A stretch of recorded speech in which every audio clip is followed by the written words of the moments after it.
What if I told you that your biggest roadblock to achieving your dreams is your own thoughts? On this episode, I'm going to talk mobile home park specific inner game. Look, everyone's own psychology is unique and complex, so there's no one-size-fits-all quick fix, but I will share with you some tips that Ian and I use to overcome some debilitatingly negative, yet completely rational thoughts that could and probably should have derailed us. Warning. This podcast features the truth about owning and operating mobile home parks. The following program is not designed to be sexy. It will not hype you up on MHPs. Rather, this is a raw take on this industry and how you find your own path to success. Welcome to MHP IRL, Mobile Home Parks in Real Life, with your host, Ryan Norris. First, I want to call your attention to some insights.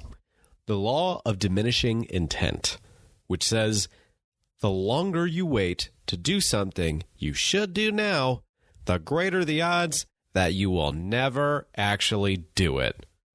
From the book, Millionaire Mind, you must overcome fear and take risks. From the book Succeed by Heidi Halverson, unrealistic optimism versus realistic optimism. Now, let me give you the gist of this, which is that, yes, optimists do perform better on the whole than pessimists, but only realistic optimism, which in so many words means you are optimistic about things within your own control. So, for example, it would be unrealistic to be optimistic about the future of the market. That is completely out of your control. But it is healthy and realistic to be optimistic that you will be successful because you worked hard and made sacrifices, as that is completely within your control. I bring these 3 points up ultimately to argue that a slow crawl is better than no progress at all. In other words, you must find a way to push forward. Here are a few examples of how Ian and I did exactly that. So let's flash back to the fall of 2016.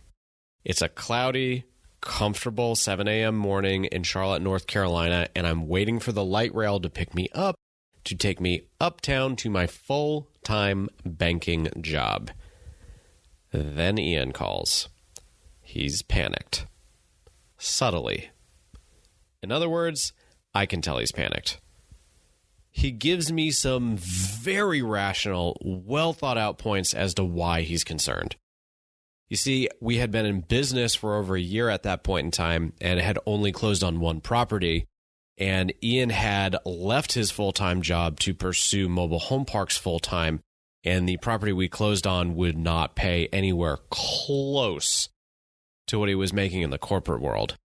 So he had taken a gigantic financial and career risk, and we had literally zero deals in the hopper, with nothing even recently remotely close to something worth buying.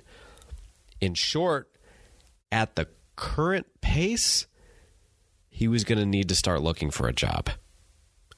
To make matters worse, my friends and I used to joke that Ian did everything, which, to be fair, at that moment in time, Ian essentially did do everything. So, the guy traveling to his steady, comfortable job with a comfortable income, in comfortable clothes, in comfortable weather, was tasked with convincing the guy doing everything uncomfortable, especially the risk to his career and his future finance, who is also doing everything. I have to convince Ian to keep pushing forward. I would like to think something magical happened in that moment and I just became this super persuasive, confident business partner that was able to talk Ian off a ledge in just some straight Hollywood fashion. But the truth was, I just reminded him of that quote from The Millionaire Mind that I brought up earlier, which is that you must overcome fear and take risks. You see, Ian and I have a great working relationship. There were plenty of devastatingly rational counter arguments that he could have made that he didn't because of his values and really our shared values. So in that moment, my job was not to be the Hollywood slick talker, but rather just to be that reassuring voice of what he and I agreed we signed up to what we would have to do to be successful. And it worked. Ian did feel reassured, and he did get back to his day. And then something magical did happen, just like in Hollywood. You see, not but a couple hours later, we got a phone call from a lead we had been working for months that we thought had long since been dead. And we were under contract shortly thereafter. So Ian was on the ledge, thinking about jumping. I come in my awkward way and convince him to keep pushing forward. He feels reassured, and then almost instant confirmation bias when we get a call and we're under contract for, at the time, it was the second property we ended up closing on. But I think the ultimate point I'm trying to make here is that it's not always what you hear in the podcasts or you read or you watch on TV. That's the truth. The behind the scenes is a lot messier. It's a lot less sexy. There's a lot of times where you question what you're doing and who you are and what your values are. And oh my God, what did I get myself into? That the successful people are able to find reassurance, whether that's through your business partner, through your meditation, through whatever means, to pick yourself back up. Because had he not done that, I have no idea how that phone call would have gone with that potential seller, because if Ian wasn't mentally there and ready in that moment, I have no idea how that would have gone. Maybe it would have worked out regardless, maybe not. But the point is, you have to find a way to keep pushing forward. And we did that in our own way. Now, for my panic moment, I experienced something called the do something syndrome. I want to preface this by saying these moments of weakness are really difficult to admit to because you're essentially admitting to yourself and really all of y'all that you're not a rock star. But I see value in being honest with you at my own expense and at the expense of exposing all my flaws publicly, because I really think you can benefit from my story. This occurred recently in 2017. I can't really pinpoint a moment for you because what happened was really a long, drawn-out process of the culmination of a lot of different pressures from a lot of different angles, resulting in me being convinced that we needed to make a change as a company. Essentially, what happened was during yet another dry spell where we had no leads and nothing on the horizon, my mind abandoned the difficult and sought a shortcut. During a phone call with Ian, I told him my concerns about how we weren't scaling fast enough and how I thought we might not be able to sustain ourselves unless we literally force growth. In other words, we abandon our strategy and start doing things that we didn't initially agree to. I was succumbing to my own fears and actively looking for shortcuts. Ian, in a stroke of brilliance, really, he told me I wasn't wrong. Rather, he told me he disagreed. He started by telling me that I was right to occasionally challenge our core strategy. He argued, however, that if you're going to challenge your core strategy, it must be for the right reasons. We must look for our own psychological biases that are potentially interfering with rational thought, which in my case was the do something syndrome. In other words, rather than attacking me or telling me that I was wrong, Ian challenged me to consider my own potential biases and my own potential flaws to reassess whether or not I was being rational and I was onto something, or if I was just freaking out. This time there was no magical moment. I couldn't even tell you that Ian convinced me in that moment because he didn't. But I trusted him. I trusted our process, and I decided to see it through. And Ian's moment of brilliance wasn't that he was successful in that moment or really over a period of time, because ultimately I convinced myself. But he steered me in the right direction, which is important. He helped me overcome my own psychology, because several months after that, after closing on a couple properties, we are now seeing the fruits of the labor of sticking to our core strategy. And again, there was no Hollywood moment. There was just ugly and raw grit, slowly but surely rewarding us for sticking to the process. It seems like when you read history that every war has a famous major battle that turns the tide of war, like D-Day for World War II or the Battle of Verdun for World War I, etc., etc. But what's not frequently talked about beyond the history buffs are those ongoing skirmishes that comprise the bulk of said conflict. What I'm getting at here is that, yes, Ian and I both have had spectacularly loud moments, but we have had many a mini battle. We have had to overcome distractions. We have had to reassure ourselves time and again that the next phone call we make is probably going to be better than the last, and so on and so on.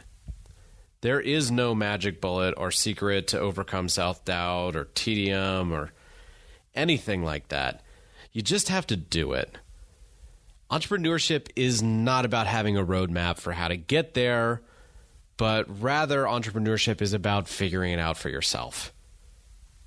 If I even had some magical bullet for myself, it probably wouldn't work for you, or Ian, or anyone for that matter, because our own psychological engines are all wired differently. The least sexy thing I can say right now is the absolute truth. There is no substitute for putting in the time and the effort into overcoming your own self-imposed roadblocks. You just have to figure out you, and only you can figure out you. I realize this leaves a lot to be desired, but it really shouldn't. This point really should make you think. You really should think about the times when you wanted to quit, but you didn't. And ask yourself why you didn't quit. And is that something you can replicate in your own life again? And if the answer to that is yes, then you're on to something. You're on to figuring out yourself. And once you overcome yourself, you're overcoming major obstacles that aren't necessarily as egregious, but they are crucial points in an ongoing battle that will ultimately turn the tide of the war more so than the spectacular moments that make the headlines.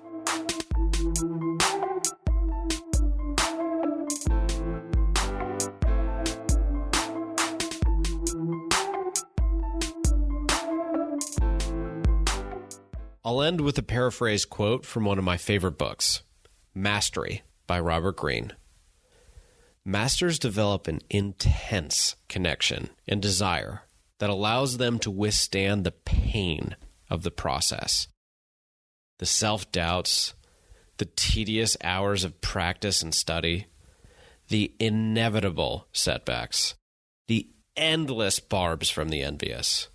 They develop a resiliency and a confidence that others lack. All of these moments that I've discussed have a root cause stemming from self-doubt. We can't achieve blank because ultimately we just aren't good enough. Yes, self-doubt is a hindrance. It's a dream killer. It's a flaw. But it's wrong to try to be flawless. It's right to try to be someone who has flaws, that fights daily to succeed, in spite of those flaws. And you can't do that without first having the courage to admit you have those flaws. You see, values are values because you stick with them when times are tough, whereas hobbies are neat little ideas that are quickly abandoned when times get tough. Look, you've made it to episode 4. Therefore, I am confident you are this person. I am confident you are going to figure out your own psychology. I am confident you are going to win those daily mini battles. I am confident you are going to achieve your dreams. But I am also confident that it is not going to be quick. It is not going to be easy, and it's not always going to be fun. But like my beloved Carolina Panthers say, keep pounding.